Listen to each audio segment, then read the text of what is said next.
سورہ انبیاء آیت نمبر 28، 17واں پارہ۔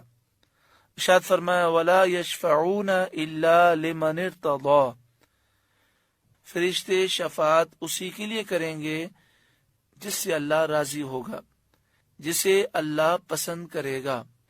حضرت عبداللہ بن عباس رضی اللہ تعالی عنہما فرماتے ہیں کہ اس سے مراد مومن ہے، جس کا خاتمہ ایمان پر ہوا اس کے لیے فرشتے بھی شفاعت کریں گے، انبیاء بھی شفاعت کریں گے، اولیاء بھی شفاعت کریں گے۔ شفاعت کس کے لیے نہیں ہے اور کسے دوست کام نہیں آئے گا؟ سورہ مومن آیت نمبر 18، 24واں پارہ۔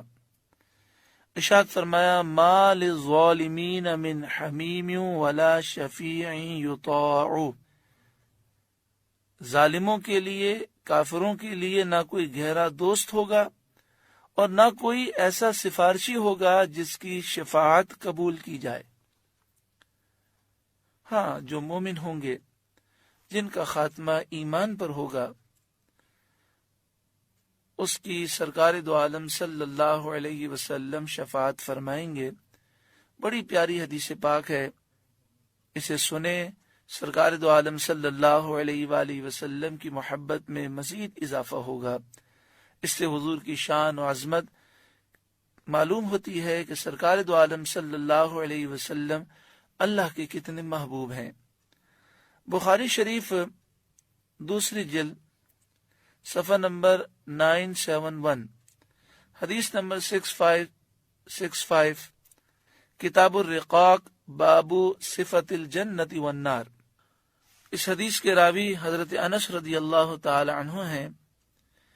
اس حدیث پاک میں نبی کریم صلی اللہ علیہ وآلہ وسلم نے قیامت کی منظر کو بیان فرمایا، اور اس میں حضرت آدم علیہ السلام کا ذکر ہے، حضرت نوح علیہ السلام، حضرت ابراہیم، حضرت موسیٰ، حضرت عیسیٰ، اور اس بات کا ذکر ہے کہ لوگ ان تمام نبیوں کے پاس جائیں گے اور ان سے عرض کریں گے کہ آپ ہماری شفاعت کریں، تو سب انکار کریں گے۔ آخر میں وہ حضرت عیسیٰ علیہ السلام کے پاس جائیں گے، تو حضرت عیسیٰ علیہ السلام لوگوں سے کہیں گے کہ آج شفاعت کبریٰ کا دروازہ صرف نبی کریم صلی اللہ علیہ وسلم ہی کھولیں گے، شفاعت کبریٰ کا حق صرف آپ کو حاصل ہے۔ فَيَأْتُونِي، تو لوگ میرے پاس حاضر ہوں گے، فَأَسْتَأْذِنُ عَلَى رَبِّي، تو میں اپنے رب سے اجازت طلب کروں گا۔ فَإِذَا رَأَيْتُهُ وَقَعْتُ سَاجِدًا، پھر جب میں اپنے رب کا دیدار کروں گا تو اس کی بارگاہ میں طویل سجدہ کروں گا۔ فَيَدَعُنِي مَا شَاءَ اللَّهُ، جب تک اللہ تعالی چاہے گا وہ مجھے سجدے میں رکھے گا۔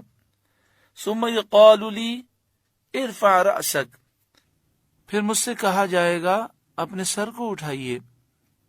سل تعطا، اے محبوب مانگیے، جو آپ مانگیں گے آپ کو دیا جائے گا۔ وَقُلْ تُسْمَعْ، آپ فرمائیے آپ کی بات سنی جائے گی۔ وَاشْفَعْ تُشَفَّعْ، آپ شفاعت کریں آپ کی شفاعت قبول کی جائے گی۔ فَأَرْفَعُ رَأْسِي، تو میں اپنے سر کو اٹھاؤں گا۔ فَأَحْمَدُ رَبِّي بِتَحْمِيدٍ يُعَلِّمُنِي، تو میں اپنے رب کی وہ تعریف بیان کروں گا جو میرا رب مجھے سکھائے گا۔ ثُمَّ أَشْفَعُ، پھر میں شفاعت کروں گا۔ فَيَحُدُّ لِي حَدًّا، میرے لیے ایک حد مقرر کی جائے گی کہ آپ اتنے جہنمیوں کو جہنم سے نکال سکتے ہیں۔ ثُمَّ أُخْرِجُهُم مِّنَ النَّارِ، پھر میں اتنے جہنمیوں کو جہنم سے نکال دوں گا۔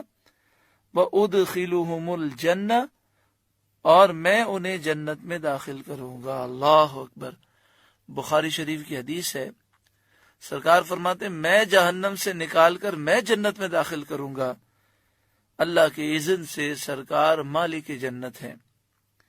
ثم اعود، پھر میں دوبارہ اللہ کے حضور آؤں گا۔ فاقع ساجدا مثلہ فی الثالثہ او الرابعہ، راوی کا خیال ہے کہ نبی کریم صلی اللہ علیہ وسلم نے فرمایا میں دوسری دفعہ سجدہ کروں گا، پھر مجھے اختیار دیا جائے گا اور میں جہنمیوں کو جہنم سے نکالوں گا، پھر میں تیسری مرتبہ کروں گا، پھر ثالثہ اب الرابعہ۔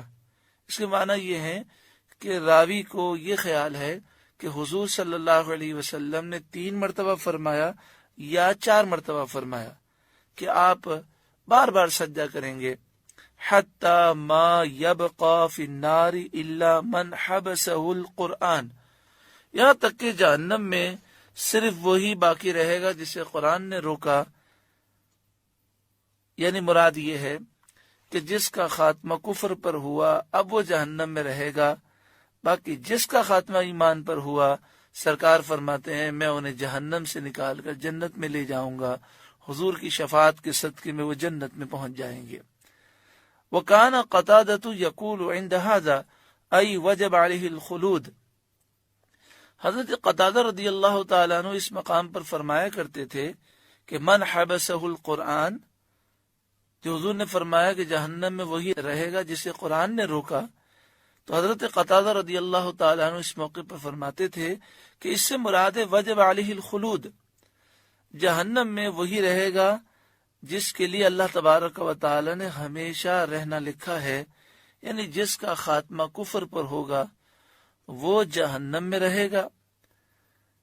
معلوم ہوا کہ حضور کی شفاعت سارے مسلمانوں کے لیے ہے، حضور کے سارے امتیوں کے لیے ہے۔ اگر کوئی یہ کہتا ہے کہ کل بروز قیامت کوئی کسی کی شفاعت نہیں کر سکتا، اور کوئی اگر رسول اللہ صلی اللہ علیہ وسلم کی شفاعت کا انکار کرتا ہے، در حقیقت وہ قرآن پاک کی کئی آیتوں کا منکر ہے اور کئی صحیح احادیث کا وہ منکر ہے۔ اللہ تعالیٰ ایسے شخص کو ہدایت نصیب فرمائے۔